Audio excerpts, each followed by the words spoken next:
Hello दोस्तों, आपको मेरा यूट्यूब चैनल पे स्वागत है। दोस्तों, आज हम एक ऐसे महान व्यक्ति के बारे में बात करेंगे जिसने पूरा विश्व में भारत का नाम रोशन किए थे। जी हाँ दोस्तों, हम बात कर रहे हैं मिल्खा सिंह के बारे में। वो फ्लाइंग सिख के नाम पे भी जाने जाते हैं। दोस्तों, 18 जून 2021 को वो कोरोना की वजह से इस दुनिया से हमेशा के लिए छोड़ के चले गए। इनके जो वाइफ थे, मिल्खा सिंह के जो वाइफ थे, वो भी कोरोना की वजह से हमेशा के लिए अपनी आंखें बंद कर दी। तो दोस्तों, आइए जानते हैं मिल्खा सिंह के बारे में।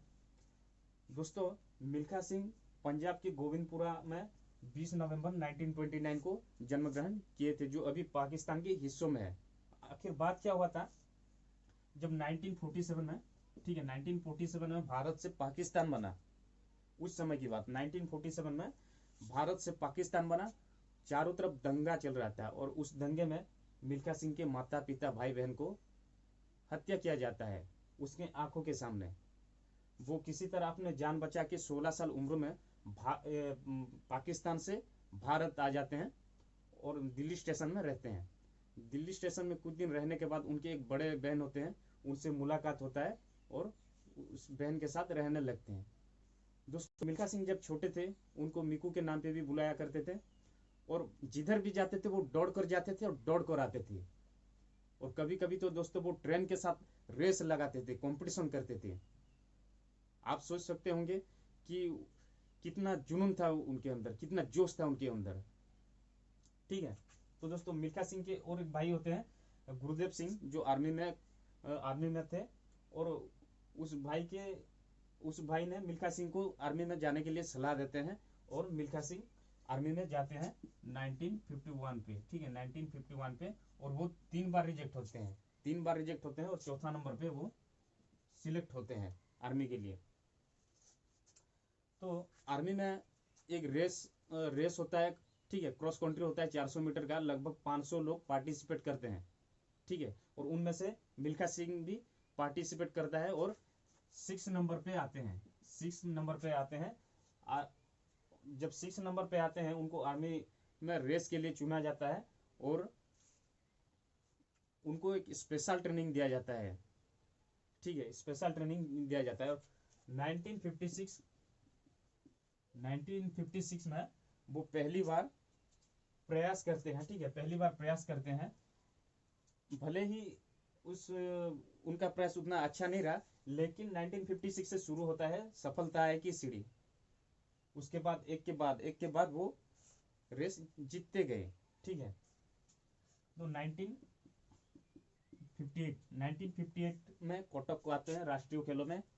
ठीक है, वो 400 और 200 मीटर में दौड़ते हैं और 400 और 200 मीटर में गोल्ड मेडल जीतते हैं। तो मिल्खा सिंह जब ये रेस जीत जाते हैं तब उनको लगता था कि वो ग्राउंड छोटा था, इसलिए मैंने इतना जल्दी वो रेस खत्म किया।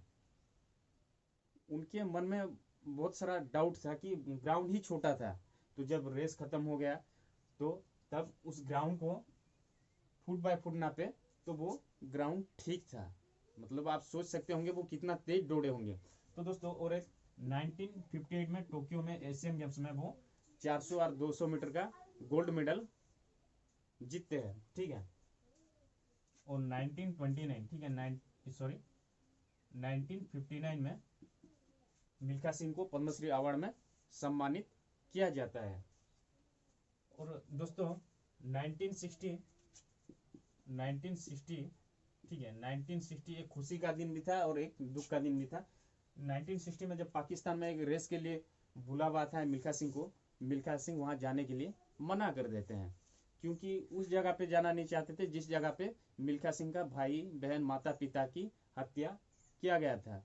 तो इसीलिए वो उस याद में जाना नहीं चाहते थे, इसलिए जाने के लिए मना कर देते हैं। जब पंडित जवाहरलाल नेहरू को पता चल जाता है कि मिल्खा सिंह वहां जाने के लिए मना कर रहे हैं, जाना नहीं चाहते थे, तब मिल्खा सिंह को नेहरू जी ने बहुत समझाए और समझाने के बाद मिल्खा सिंह राजी हो जाते हैं जाने के बाद।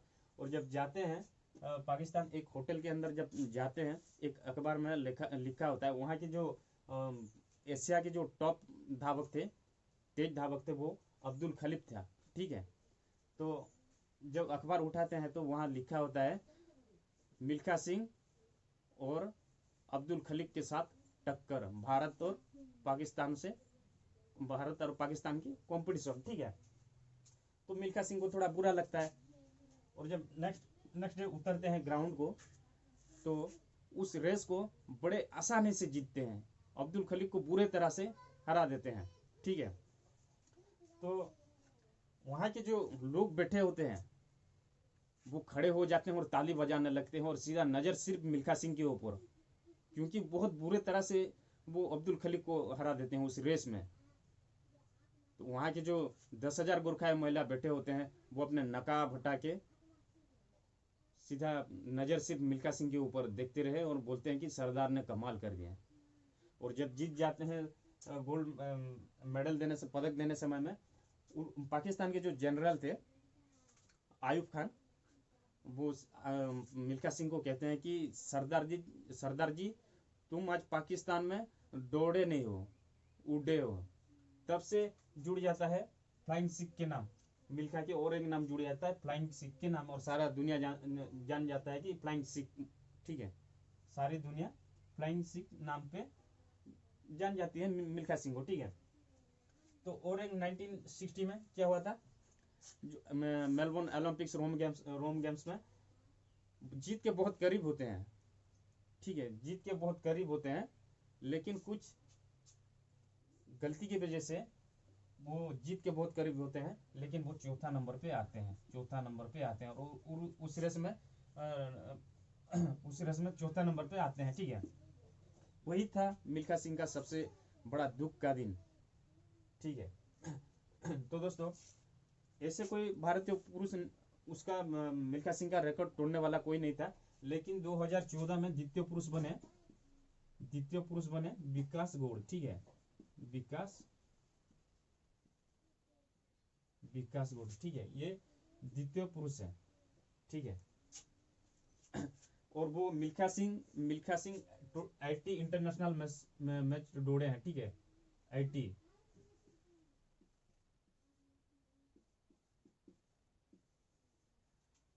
80 इंटरनेशनल मैच रेस किए हैं वो, उनमें से 77 जीते हैं, 77, मतलब आप सोच सकते हैं 77।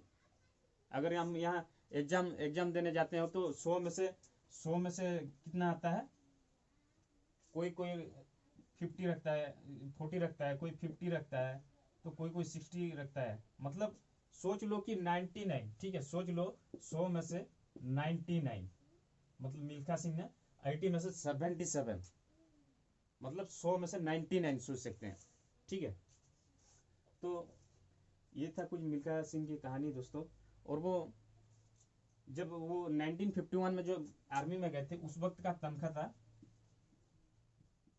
39 रुपये 50 पैसा था, ठीक है, 39 रुपये 50 पैसा था उस वक्त की। तो ये था दोस्तों मिल्खा सिंह जी का कुछ कहानी। आपको ये वीडियो कैसा लगा कमेंट करके ज़रूर बताइएगा, और लाइक कर दे, सब्सक्राइब कर दे, और बेल वाला आइकन को दबा दे, ताकि आपको आने वाला नोटिफिकेशन मिल सके। धन्यवाद।